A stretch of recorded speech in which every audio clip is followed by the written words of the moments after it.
Fox San Antonio's Jessica Headley. And I'm Ryan Wolf. Our greatest responsibility is to serve our Treasure Valley communities, the El Paso, Las Cruces communities, Eastern Iowa communities, Mid-Michigan communities. We are extremely proud of the quality, balanced journalism that CBS 4 News produces. But we are concerned about troubling, irresponsible, one-sided news stories plaguing our country. The sharing of biased and false news has become all too common on social media. More alarming, some media outlets publish these same fake stories without checking facts first. The sharing of biased and false news has become all too common on social media. more alarming, some media outlets publish these stories simply aren't true without checking facts first. Unfortunately, some members of the media use their platforms to push their own personal bias and agenda to control exactly what people think. And this is extremely dangerous to our democracy. This is extremely dangerous to our democracy. This is extremely dangerous to our democracy. This is extremely dangerous to our democracy. This is extremely dangerous to our democracy. This is extremely dangerous to our democracy. This is extremely dangerous to our democracy. This is extremely dangerous to our democracy. This is extremely dangerous to our democracy. This is extremely dangerous to our democracy. This is extremely dangerous to our democracy. This is extremely dangerous to our democracy. This is extremely dangerous to our democracy. This is extremely dangerous to our democracy. This is extremely dangerous to our democracy. This is extremely dangerous to our democracy. Predictive programming is the theory that mass mind control is being used to condition people through works of fiction to accept planned future events and scenarios.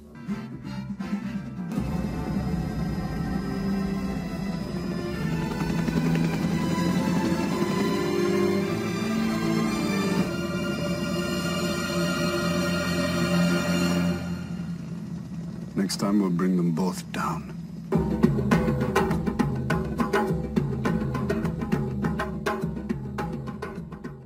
Details of pre-planned societal changes are intentionally revealed to the masses through various forms of media. The use of this type of foreshadowing is a means of minimizing the resistance to the foreshadowed events. Repeatedly exposing the public to the same specific themes should wear them down into a state of passive acceptance. By the time the said changes take place, in reality, few will even think to question the developments or rebel against them.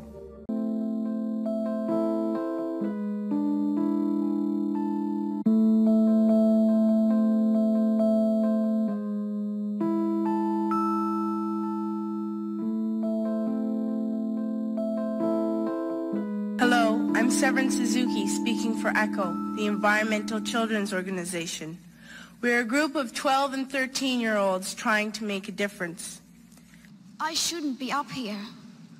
I should be back in school on the other side of the ocean. Yet you all come to us young people for hope. How dare you? I am afraid to go out in the sun now because of the holes in our ozone. People are suffering. People are dying. Entire ecosystems are collapsing. We are in the beginning of a mass extinction, and all you can talk about is money and fairy tales of eternal economic growth. How dare you? Did you have to worry of these things when you were my age? All this is happening before our eyes, and yet we act as if we have all the time we want and all the solutions. There will not be any solutions or plans presented in line with these figures here today, because these numbers are too uncomfortable, and you are still not mature enough to tell it like it is.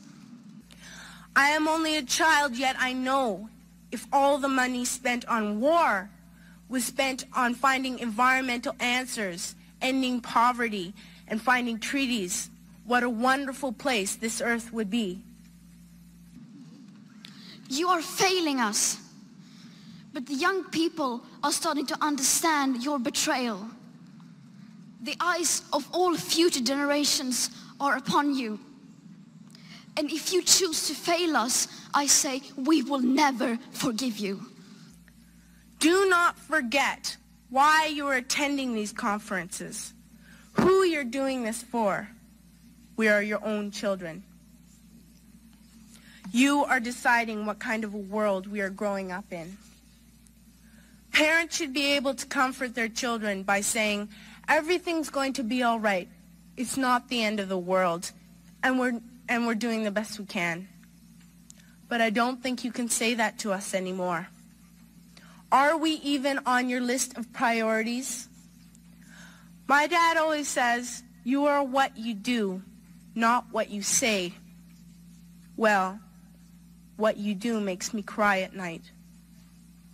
You grown-ups say you love us, but I challenge you, please, make your actions reflect your words. We will not let you get away with this. Right here, right now, is where we draw the line. The world is waking up, and change is coming whether you like it or not. Thank you.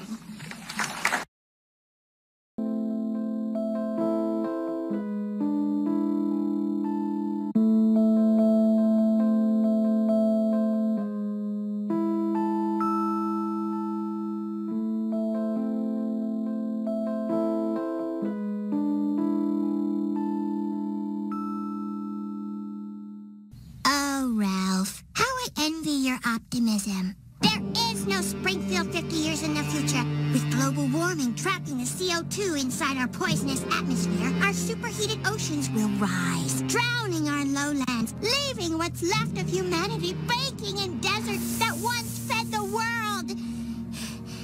And in the new Nineveh, darkness falls. The Simpsons apparently predicted Donald Trump's presidential victory back in 2000. If you're a fan of The Simpsons, you might remember this episode. It was in the year 2000. It's called Bart to the Future. And basically, Bart gets a glimpse, a very dark glimpse into his future. So the year is 2000. The episode takes place in 2030. He turns out to be a beer-chugging bum, I guess as we all expected. His sister, on the other hand, Lisa, ends up being the first female president of the United States. And who does she succeed? Donald Trump. And she's left to pick up the pieces of a terrible presidency where the country is nearly broke. And the problems she faces as a leader are beyond fixing. The writer of the episode says the show always embraced that sort of over-the-top part of the American culture, and Trump is really a symbol of that. The scariest part is if Trump becomes president this year, it will be a whole 14 years before that actual episode. So something to think about. Indeed. Thank you very much, Natika, for that spin through the international press this morning. As you know, we've inherited quite a budget crunch from President Trump. How bad is it, Secretary Van Houten? We're broke. The country is broke. President Trump. In late 2016, the world was shocked by the news that Donald Trump would be the next president of the United States. Best known for his business strategies and a stint as the main host on NBC's The Apprentice, no one ever expected this reality TV star to make good on his promise and/or threat to run for president. No one, that is, except for the Simpsons writers. In the season 11 episode Bart to the Future, we got a glimpse of a potential future where Lisa Simpson became the first female president. The prediction was made as a throwaway joke in which Lisa comments she's inherited quite a budget crunch from President Trump.